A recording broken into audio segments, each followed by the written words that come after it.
All righty, we're now live. Officially, it is Saturday morning. It is cold in most places, but we have baseball. Playoff baseball, that is real baseball. No, none of this wild card stuff where everybody goes 2-0. Although, nicely enough, there were some upsets at least. Not all the home teams won. Matt, who's left for you to be rooting for in this postseason adventure? I wouldn't say I have any serious rooting interest. Like you said, half the teams that won were underdogs, were the road teams. So you had Texas win and then Arizona win. I'd like to see Arizona make a run. Highly unlikely playing the Dodgers here and then the winner of Atlanta, Philly.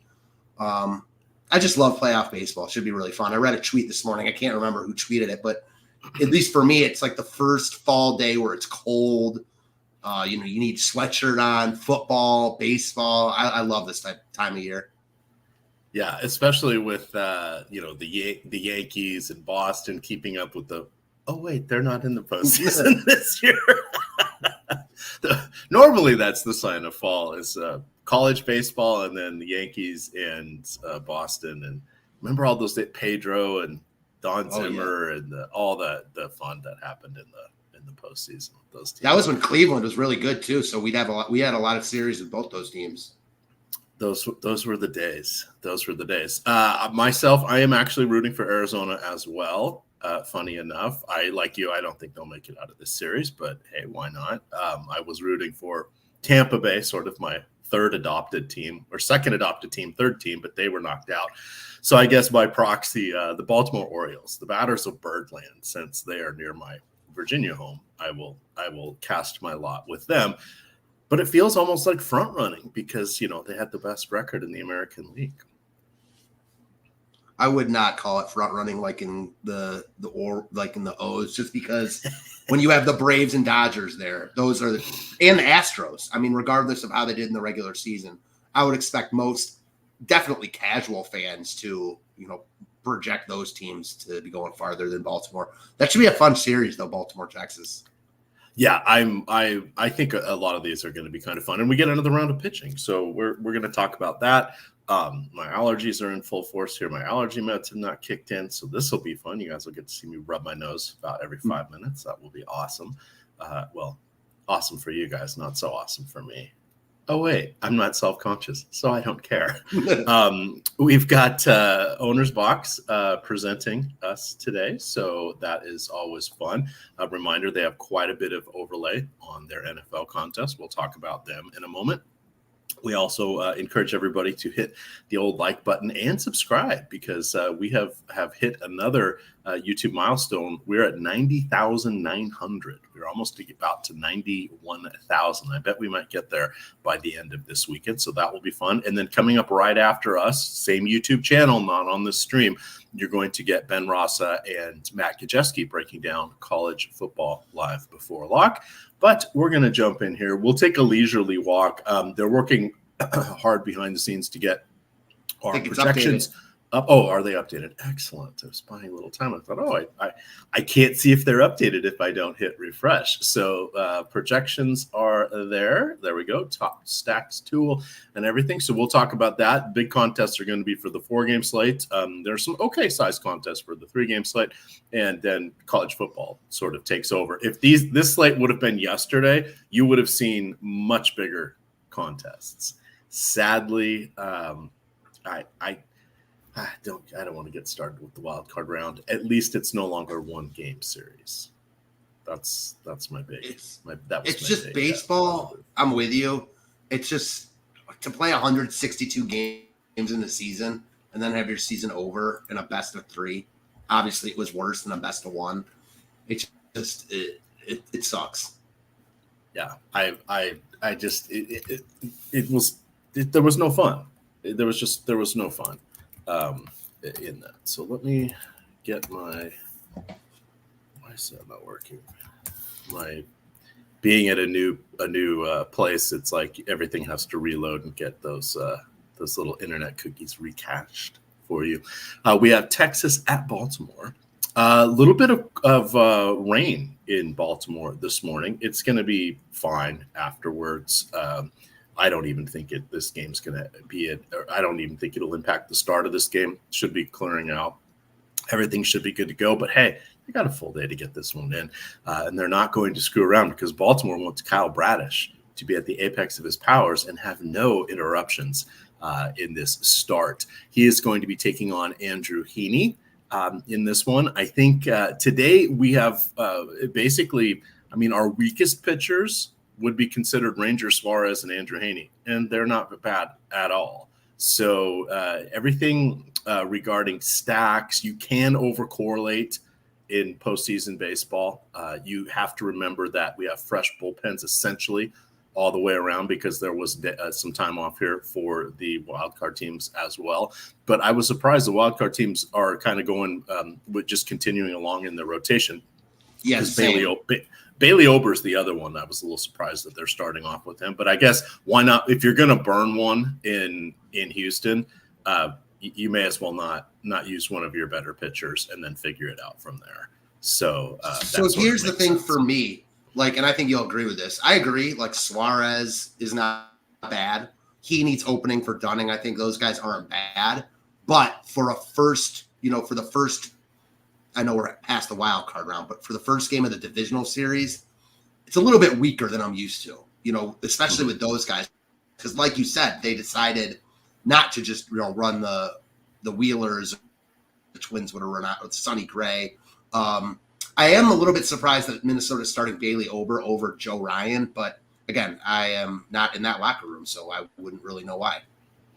And actually, that feeding into that thought, that doesn't mean Ryan isn't going to be the next guy up today. That could be the plan. They're just not talking about it, right? Sort of like the Heaney and Dunning. It's like, hey, if Ober struggles, they're not going to leave him out there. He doesn't get a chance to work through it. He got bounced back down to the minors. Now it wasn't because he was terrible. It was just, can you work on getting more strikeouts? Right. My friend, please. That would be very helpful for us if you could get more strikeouts, right? So it wasn't a demotion in the banishment sort of way, but nonetheless, he was in the he's back to the minors. What was it? For only for a couple starts, but it's kind of interesting. But let's hit back here. So Texas and Baltimore, because of the opener potential, Heaney's reason you could still go with Heaney on DraftKings. It's your SP2. If he gets 3-4 innings, 3-4 strikeouts, and they're clean, that's not a bad SP2 number here. How do you want to approach this? Would you roll the dice with Dunning?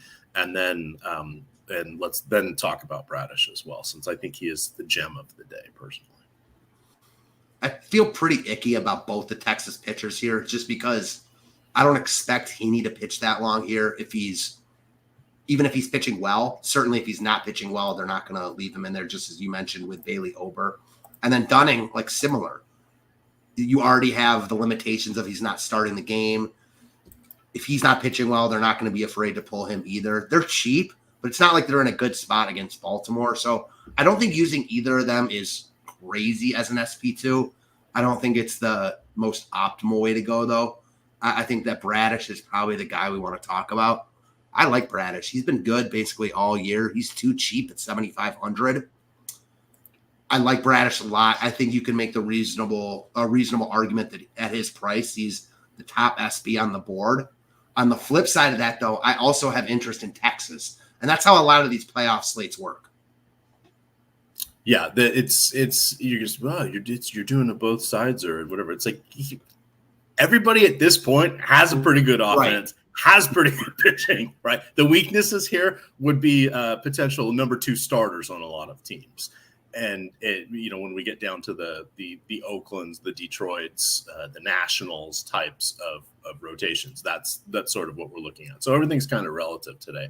I was just looking here because I wanted to see exactly what Heaney had been doing. So he is obviously back in the bullpen, but he is as I got too many tabs open. He in his last start in September, his last appearance in September, 4 1/3, right, 85 pitches. So that is on the table today, and that's where we'll take that all day.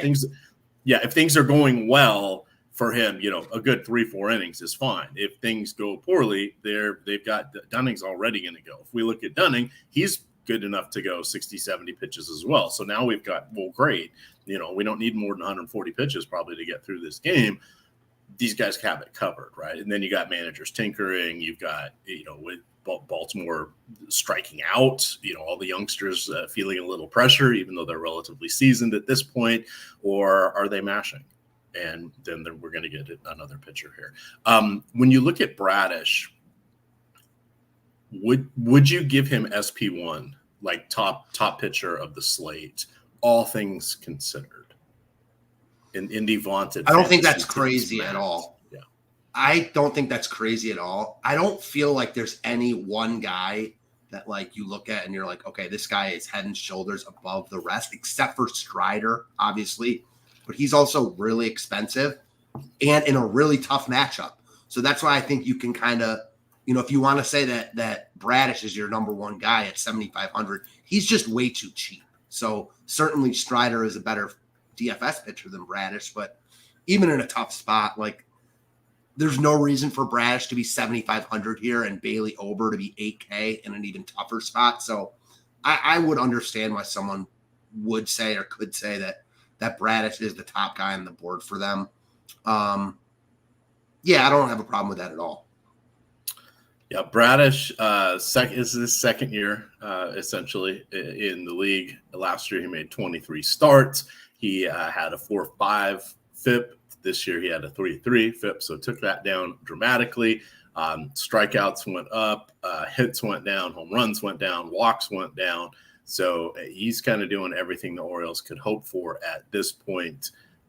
So he's definitely I like him as the option. Now, the other thing that you can bring up is, hey, you know, Baltimore hitters haven't seen live pitching, if you will, in a week. Texas has. Is that an advantage? I don't know.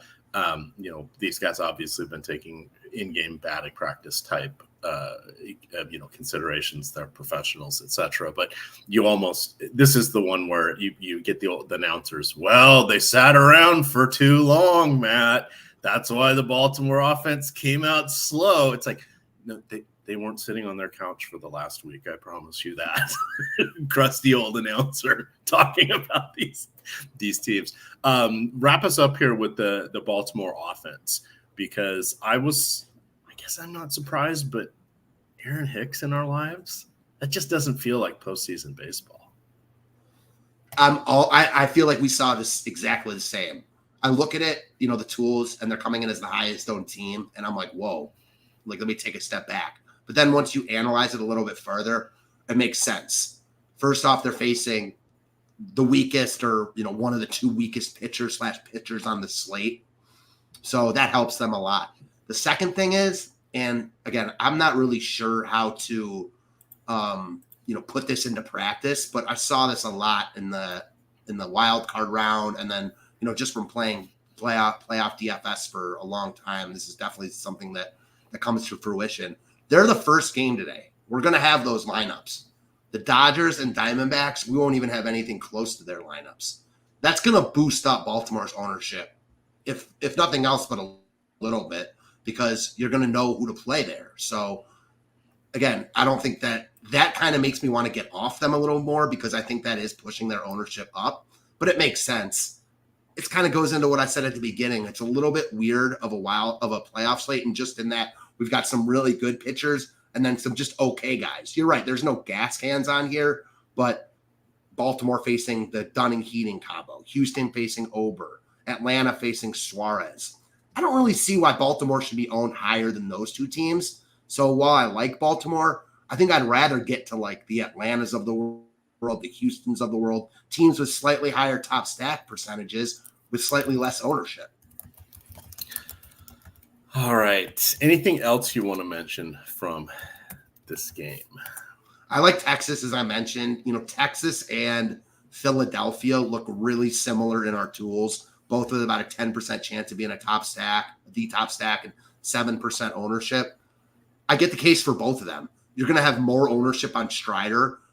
Philly and Texas are both really good. I feel better about picking on Bradish than I do Strider. Not that I really want to go against either of them. But I think the Texas bats, given how low ownership they're getting, I mean, they're coming in as the lowest owned team on the slate.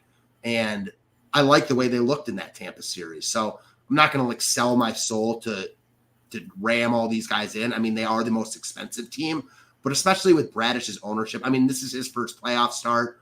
You've got guys in the Texas lineup that are veteran hitters. So I don't think using some Texas is crazy here, just as a contrarian piece off of Baltimore. All right, let's continue along here. I do want to remind everybody about the Stochastic Avatar promotion. So if you guys go to stokastic.com/avatar, you can download the Stochastic Avatar, upload that to your DFS site of choice, finish top 3, first, second, or third in contests with over 5,000 participants, and send a screenshot of you doing that to Stochastic HOF on Twitter, and you will get 30 days of Stochastic Premium. Key thing you want to remember, it's got to be first, second, or third, not a 100-way tie for showdowns. And you have to tweet that to Stochastic HOF with that Stochastic Avatar visible because, hey, promotions, that's how they work. I'll drop the link here in chat, and you can check out all of the other little rules around that. I am about to hit the cough button here. So can you talk to us about the Twins and the Astros, please? I sure can. So this is one you've got a pretty big discrepancy on the hill for who's going for these teams. You know, that's mostly because Minnesota just played 2 games and Houston's been off. You've got Justin Verlander here against Minnesota, who easily looks like one of the top pitchers on the slate. And then you've got Bailey Ober going against Houston, and Houston looks really good against Ober. I struggle to get to Ober here. He's second to the bottom, only above Suarez in our top pitcher tool. 19% chance of being a top 2 pitcher, 15% ownership.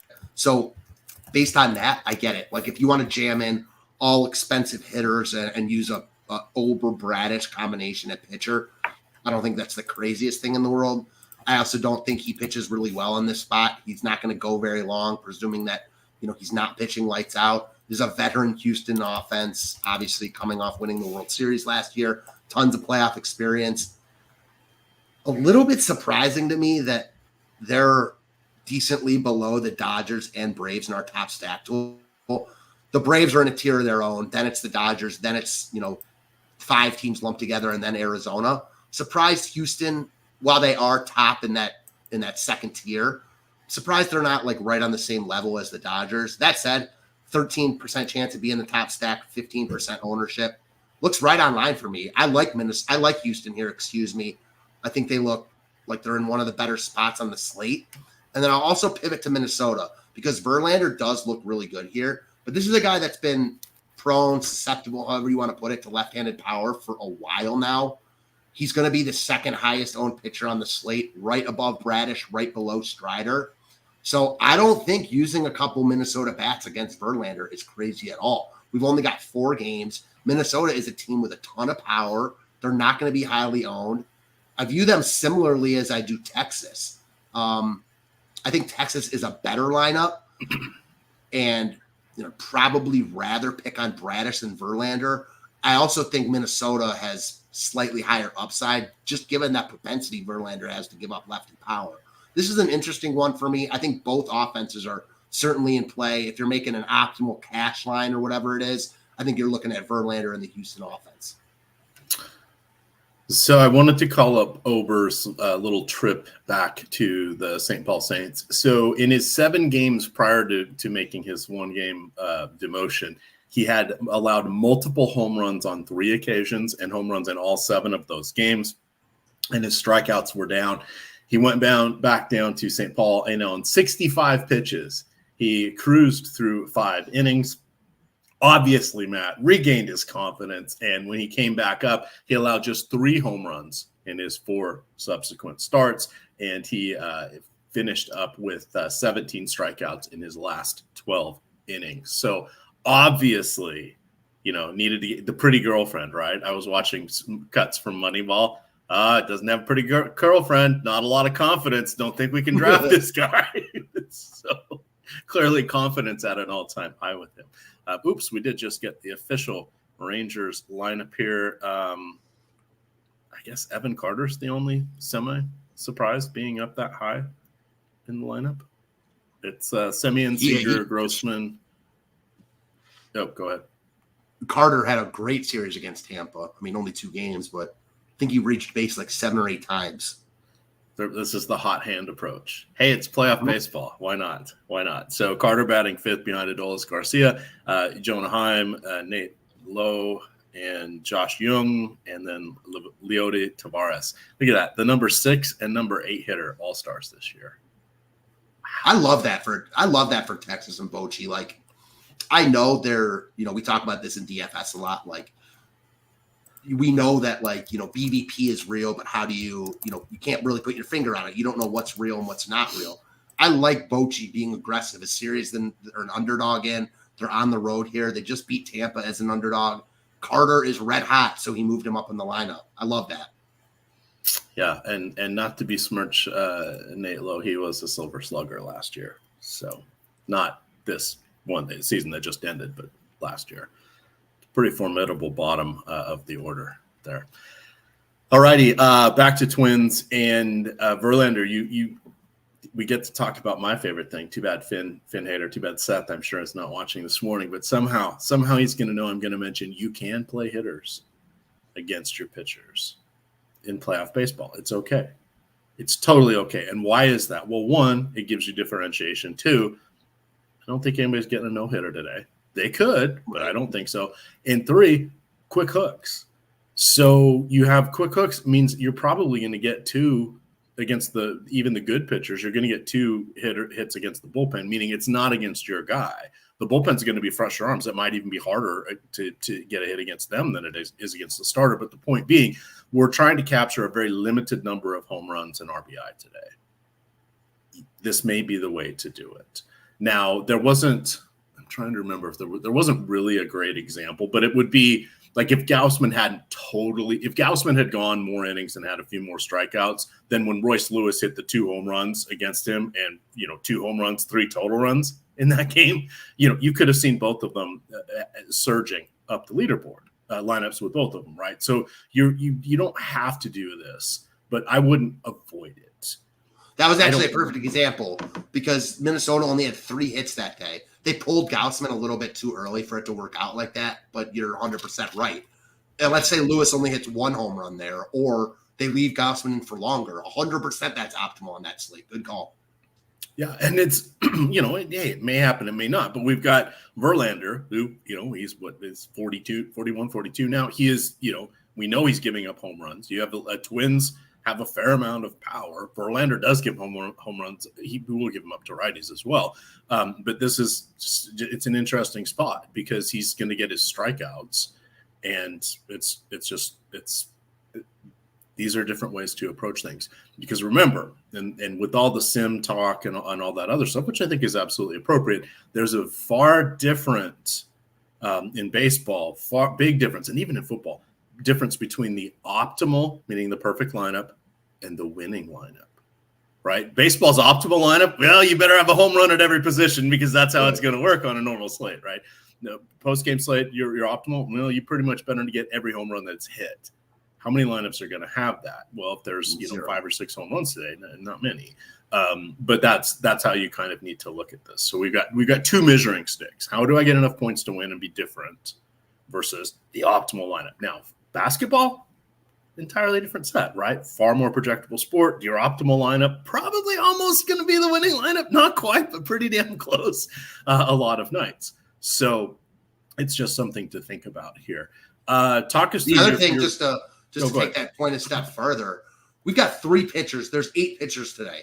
3 of them are only really usable in large field GPPs, in my opinion. And Suarez, the Rangers combo, and then Ober. Like, those guys do not look good here. So then you've only got 5 other pitchers to choose from. It's highly unlikely. We got to play 2 of them on Yahoo and DraftKings. It's highly unlikely in basically any playoff slate that there's going to be a team that scores 10 plus runs. It just normally is not going to happen. You're still going to want to stack, but I think that you're right. There's a lot more nuance involved just because of the teams that are in, the lack of teams that are in, all the above. Yeah. Actually, well, let's do one thing here. I see Clayton Eskew is saying, hey, be careful with Wallner. Sometimes he does get pinch hit for after just an at bat. Yes, if a lefty's in there. he will. It probably won't be if it's a righty. He's deep enough in the lineup that could happen. Because he may only Verlander gets 16 batters, and then they're going to pitch it for Walmer. So that's just one way it could work. 3 best hitters on each side here that you like. On the Houston side, I'm going to go Altuve, Alvarez, Tucker. On the Minnesota side, I'm going to go Polanco, Kepler, Julian leading off. Okay. Little shake things up just a touch there. I like that. I wanted to see. Okay, that's for Philadelphia, and Philadelphia is our next game. So we have birthday narratives today. Well, yesterday it was Bryson Stott's birthday. Did he party, or did he use his birthday wish to wish for a home run or even a Phillies victory today? And then we're going to get the same question because today is Mookie Betts' birthday. Very important stuff here. Ranger Suarez going against Spencer Strider. Spencer Strider, do we say he had a bad season? I mean, he melted down a little bit, yet still led the league in strikeouts. Melted down, but still had a 3.86 ERA in today's day and age. Allowed just 22 home runs. That's not bad. His FIP was a 2.85, so that was almost a full run lower than his ERA. So that indicates he was unlucky. Can we trust him? I think we can. On the other side, you have Ranger Suarez. Does a pretty good job of inducing ground balls. Generally limits spontaneous combustion when he's on the mound. However, he's going against a true all-star lineup here.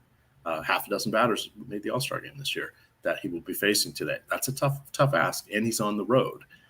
Talk us through these pitchers here. Suarez has some utility. We kind of hinted at that. He's an SP2 at best. No need to go to him on FanDuel. But Strider is going to bring a lot of question marks here because there is the never again crowd, which also overlaps with the birthday crowd. The Venn diagram does have some overlap there. Yeah, I would push back a little bit on you saying Strider had a bad season. Certainly. Well, I'm saying was it bad? We were expecting perfection. I mean, he needs 35 DK points every start, or it's horrible. He screwed me, right? He definitely fell off. You're right about that. He just wasn't as dominant. He had a lot of hiccups over the second half of the season. That said, he's still got the highest strikeout stuff in baseball. So any slate he's on, it's hard not to take a long look at him. This is a tough spot, though. Like, Philly's really good. He just faced Philly twice out of his past 4 starts. Not taking too much into that, or out of that, excuse me. Pitched really well in both those starts, 32-plus DK points in both those outings. So, clearly he has the pedigree. He's the number 1 pitcher on the slate. My problem with not using Strider here, and I don't think he's like some automatic lock, is the point you just made a couple minutes ago. Finding 2 other pitchers I really want to play. I like Merrill Kelly a lot given our tools, and we'll talk about him in a couple minutes. But I'm not going to sit here and say I feel overly comfortable with Merrill Kelly against the Dodgers. It's just not going to happen. This is kind of what you get when you've got pretty good to really good pitching facing all really good offenses. Because as you said, you're not getting the Detroits, the Oaklands of the world here. These are the top offenses in baseball. Personally, I wouldn't play Suarez here. Atlanta looks like they're in a tier of their own as far as top stack goes. I'd rather play Atlanta than Strider if that was a question or if pricing matters there. But I think both look like the top pitcher and the top offense on the slate, which just welcome to another Atlanta Braves slate. So just to kind of wrap up Strider, his last 11 games, right? So pretty reasonable sample size. And that was when he sort of tailed off. In those 11 games, he went 63 2/3 innings. He allowed just 4 home runs. He had a 4.1 ERA. Okay, that's not great, but his FIP was 2.7. So he was a bit unlucky there. His team was 9-2. He was 9-2. Additionally, he had an 11.5 strikeout per 9 innings rate, which on the season would have ranked him 3rd, basically behind his full season behind, and basically a statistical tie. I didn't go pull it up, but Gaussman would have been up there around 11.5, and there was a couple other pitchers that were kind of around 11.5. If that's falling off, right? If that's a bad season, teams would kill for that. You trade for that, and you get 11 games like that. That's like well, you'll remember, not many people will, the CC Sabathia getting traded to Milwaukee and pitching every 3 days or whatever that was. That was one of the best second half performances of any pitcher, any player of all time ever. Of course, I remember he was coming from Cleveland. Love CC. I was at his first start ever. He was one of the first, like, highly regarded, huge prospects. Just a mammoth of a man, personality. And then when he went to Milwaukee, man, it's like giving me goosebumps talking about this. You're so right. He was going out there every third day, throwing complete games. You won't even see something like that anymore. And it wasn't that long ago. Yeah. No, it truly wasn't. I mean, and then you start thinking, well, he pitched not that. We pitched against him and he was horrible. It's like, no, he was really, really good. He was on that short list of top 10 pitchers for a strong stretch. For sure. He fell off a little bit when he was with the Yankees before he got it back. He had a little stretch where he struggled, but for Cleveland and Milwaukee and most of his Yankees, I mean, he's a Hall of Famer in my mind. Yeah, I would agree. All right. Top, how do you want to approach the Phillies offense? I don't see a stack because obviously the Braves, the favored to win this whole thing here, but they have a good bullpen as well. Everybody is completely 100% rested. We do have birthday boy Bryson Stott with the platoon advantage. You've got Harper, one elbow Harper out there. You have Trey Turner seems to be back. He got his mojo back. Kyle Schwarber. We have to think about Kyle Schwarber. I mean, can you just close your eyes and envision a Kyle Schwarber home run on the third pitch of the game? Yeah. How many times has he done that this year or throughout his career? Yeah, I can imagine that. I think those would be the guys I want. I'm looking at all lefties. Well, I guess with the exception of Turner, but those would be the guys I'm looking at. I completely agree. Pros, cons. I think you can full stack Philly just because it's a 4-game slate and Strider's going to be high owned. But in terms of like what I would like to do, I think you're exactly right. Whether I use Strider or not, I want some Philly exposure in terms of one-off. The less I use Strider, the more Philly I want. So all the guys you mentioned look really good here. They're expensive, which is just going to lower their ownership, especially with Strider and, garnering so much of it. So Philly as a stack looks good from a contrarian standpoint in tournaments, but I'm with you from an optimal perspective. I just like using one-offs or a two-man there. And they are really good, as you just mentioned. Trey Turner, Bryce Harper, Schwarber. This lineup is full of talent. Let's do the opposite here with Atlanta. Is there anybody you wouldn't want to play from the Atlanta offense? and that's not even a facetious thing because you're like, well, Kevin Pillar, you know what? He's 2,900 batting ninth. He actually has some pop. If anybody could get a golf shot there of Suarez, why not him? Sort of thing. And then you're like, oh, Sean Murphy. Wait, my catcher's batting 8th, but good God, he's a borderline all-star. Orlando Arcia was an all-star. Glove does count a little bit in the all-star, but he's decent enough offense. And all of a sudden you're looking at him as being the easy out. So he should see some pitches there between Ozuna and Michael Harris. And you're like, oh my God, this lineup is daunting. This is daunting. So the answer is no one. Whoever pinch hits, that's who I don't want in my lineup. Because the thing is, for me with Atlanta, they are going to be popular. They're going to get love because everyone knows they're in such a good spot. Right now, given our projections, they're coming in way under-owned. I'm going to assume that more people are going to be on them than that, which makes the lesser players in their order more viable to me because they're a team where I think getting different probably applies here. A team like Texas, they're not going to get a lot of love. So I think stacking them and the main hitters you want is the way to go. Atlanta will get ownership, though. So I want those bottom of the lineup guys just mixed in with the guys that you really want. Yeah, that would be the way to go. I want to pull up something here. So, Sean B, don't make me put you in timeout, but to say Kevin Pillar has zero pop in his bat these days. 222 ISO this season, 111 plate appearances against lefties. That's That's elite. We want to argue contact. I agree. But his contact's not horrible either. But don't say he doesn't have power. Home run power? Maybe not, but extra bases, yes. Very important. I think the thing with him you got to really watch out for is getting pinch hit.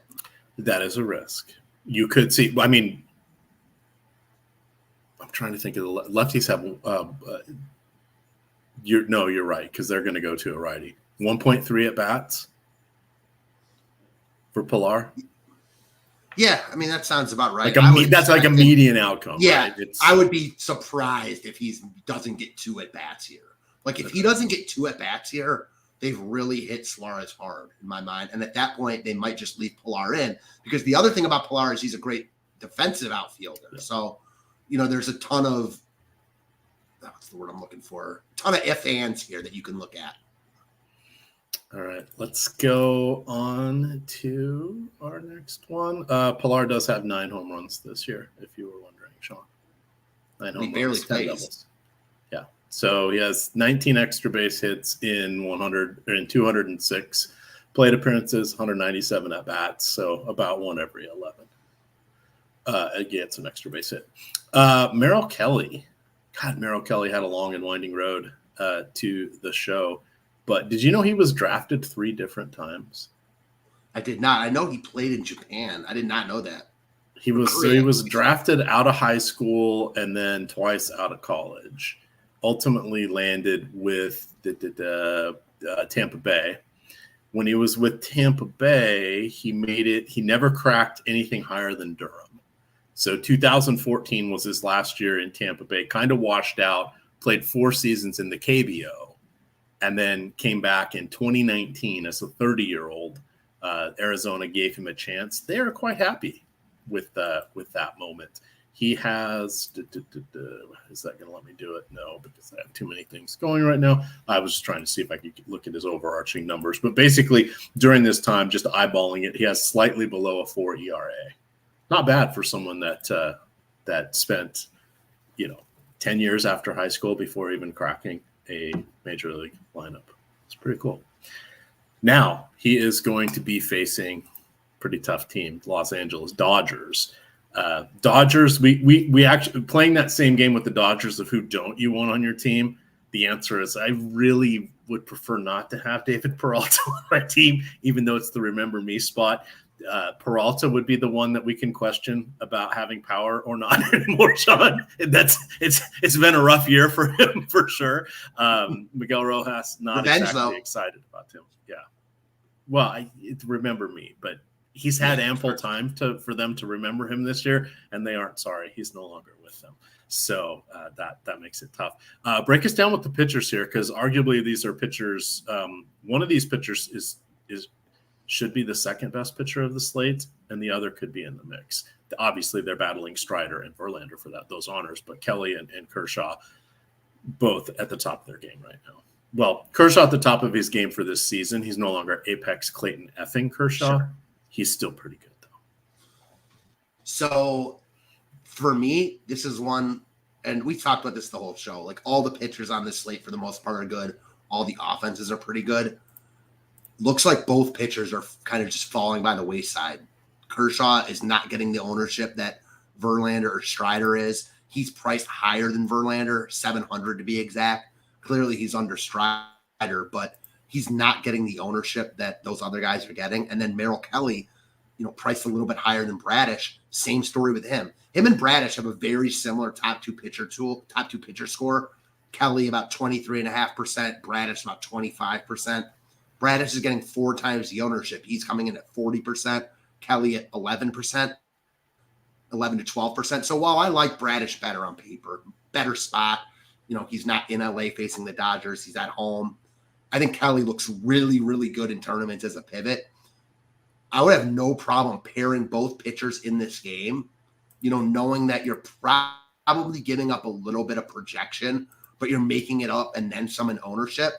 And I don't think the projection is that far off. So I'm very interested in the pitching in this game from a tournament perspective. All right, you mentioned ownership. I'm going to mention Owner's Box. They are the presenting sponsor of our show today. A couple deals that you get with them if you go in through our link below us here. When you sign up, if you deposit $10, one, they will give you a $5 Lightning Contest ticket. Two, they will give you a $5 ticket into any other contest. And then three, that will get you a promo code for 1 full week of Stochastic Max Sims package for the NFL.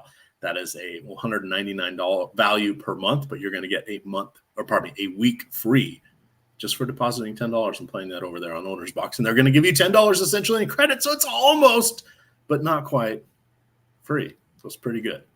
That's pretty good. So check that out. That is below us in the YouTube description here. We have ample videos going over, evergreen videos going over how to utilize the Sims. And then Greg and Laffy do a show every week talking how they break down. So we're not going to cover those, but there are ample opportunities to cover that. And by getting the Sims Max Sims package, you do have access to Slack, so you can pop in there, ask questions.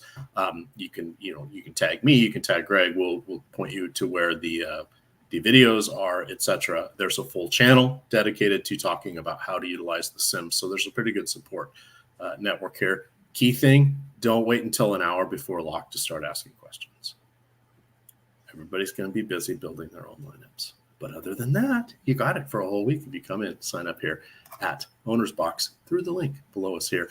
By the way, when you come in through the link, it will ask for a promo code. You do not have to fill that out. If you've come in through our link, it's tagging the URL saying you came from us. It's important to come through our link.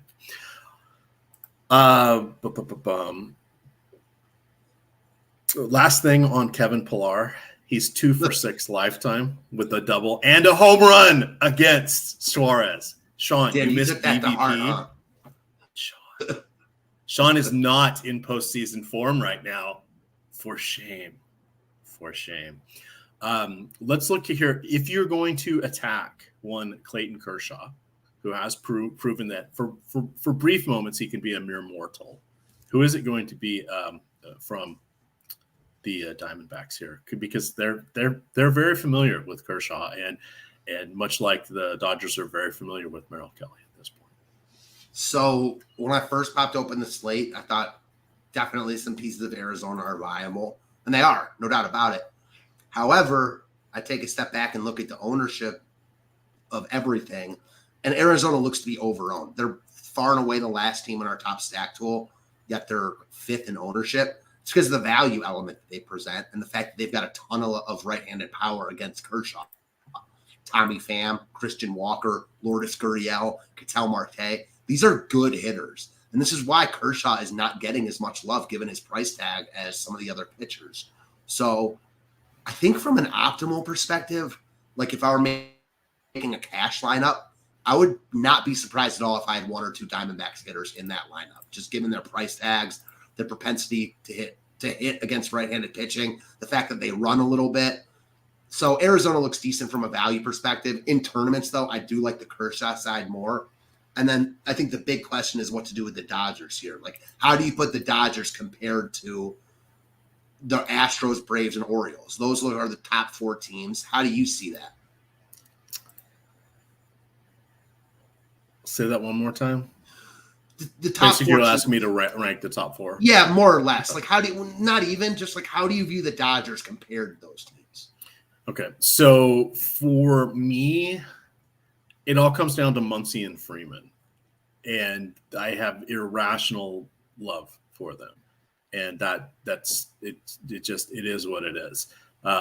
Remember, I don't get them anymore because somehow I don't get any emails from DraftKings anymore. Shocker of shockers, because reasons. But remember, they used to send out that thing that would tell you how much who your most rostered players were. I knew you were about to say that.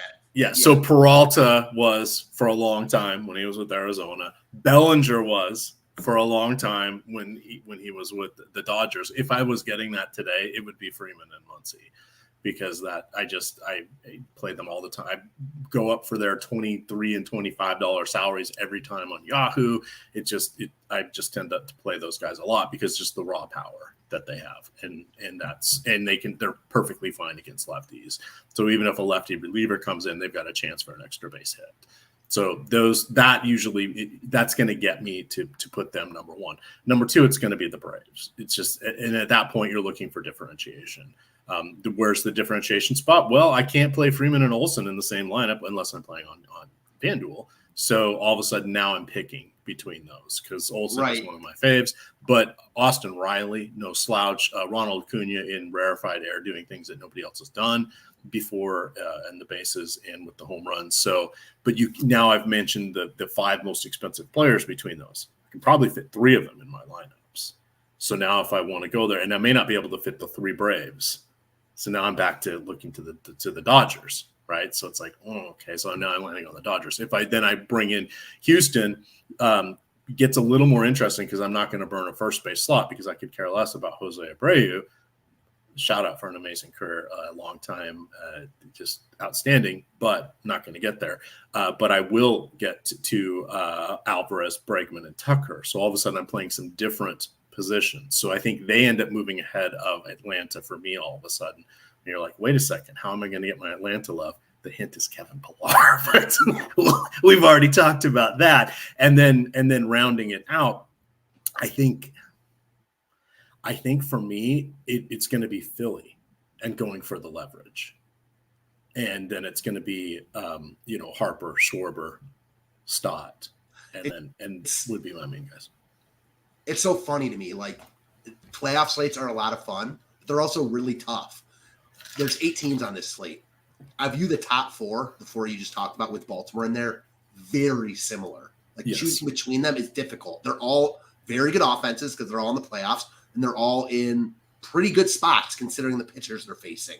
And then I view Philly, Minnesota, Texas, and Arizona also all very similar. Like, all those offenses are good to very good.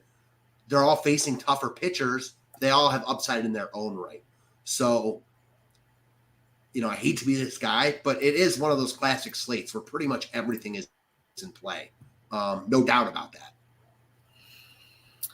All righty. We'll do home run calls, and we're going to make way for Matt Kajewski and Ben Rossa, who are doing the College Football Live Before Lock. That will go off at 11 Eastern. That will be on the same Stochastic YouTube channel, different feed. I do want to mention Bet365. Did you know if you are in Kentucky, Ohio, New Jersey, Virginia, Iowa, and Colorado, you can get $150 in bonus bets if you wager $5? Hey, wait a second.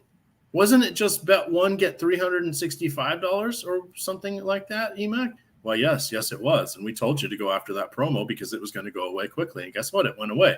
You still get a great promo. Bet $5, get $150. You can bet and lose. Sometimes they do bets where you have to win. You bet $5, you get you get 150 bonus bets, $150 in bonus bets. You got a week to use them. Again, that is in Kentucky, Ohio, New Jersey, Virginia, Iowa, and Colorado. You have to be 21 or older to wager in most states. Kentucky, it's actually 18 or older. If you or anybody has a gambling problem, please call or text 1-800-GAMBLER. But jump on these promos because they aren't good forever. Like Owner's Box, it was a full month free of Stochastic Max. Now it's a week free, which is still a really good deal. But you should have gone early. I did want to mention the Owner's Box also gives you a $500 deposit match on your first deposit. Home runs for today. Let's do one good pick and then one wild card pick. Okay. For my good pick, I'm going to go with Austin Riley. Okay. Solid. I will take it's between Mountcastle and Santander. I'm going with Ryan Mountcastle. He's done with the vertigo. He seems to be all right. It's a rough one, but it's still there. And then for my wild card, birthday boy, wait for it, Evan Longoria turns 37 today. Should be in the lineup against Clayton Kershaw. You guys are all going with. He started both games against lefties or against righties. Yeah, I was like, why is he in the lineup? Is this one final farewell? Because he's on that see the play he made? $10 million deal. I don't think he plays next year. Did you see the play he made? No, I didn't. Bases loaded, 1 out. I think Taylor was up for Milwaukee. Line drive, and he speared it and turned a double play. Like, They were going crazy for him in the dugout. It was awesome to see. I'm also going to go with an oldie but a goodie for my home run call. This might hurt you a little bit considering what you just said. Give me Jose Abreu. Okay. No, that's fair. Totally fair. As we wrap up, and speaking of Evan Longoria, yes, it was a promo commercial. But have you ever seen it's on YouTube, the commercial where he saves the reporter with the sideline catch? That's not real. It's an insurance commercial. That can't be real. I've seen that so many times. I'm like, there's no way this is real. You mean when they hit the ball and there's a cut and then it's in his glove? You didn't think that? I never knew it was from a commercial, but yeah, that's great. That's a good one. He was so good when he was with Tampa. Yeah, that was awesome. And then the other great commercial was there's one. Oh my God, it's so old, but it's down in the minor leagues, and it's like the Mariners in Oakland or something. And the ball girl, they hit this ball, and she does this Spider-Man jump, catch, turn, catches it off the wall in the corner, and is running back, does a hat tip to the crowd, and then flips the ball to the outfielder. That's so good. I'll have to have that for our next, or I'll post that on the next show I'm on Sunday night for you guys so that you don't have it. But we shall be getting on out of here. You guys can follow Matt on Twitter at Fantasy Tips Matt. You can find me at EMac DFS. And of course, it is stochastic_COM. With that, gamers, tune in to College Football Live Before Lock with Matt Kajeski and Ben Raza. And as always, good luck.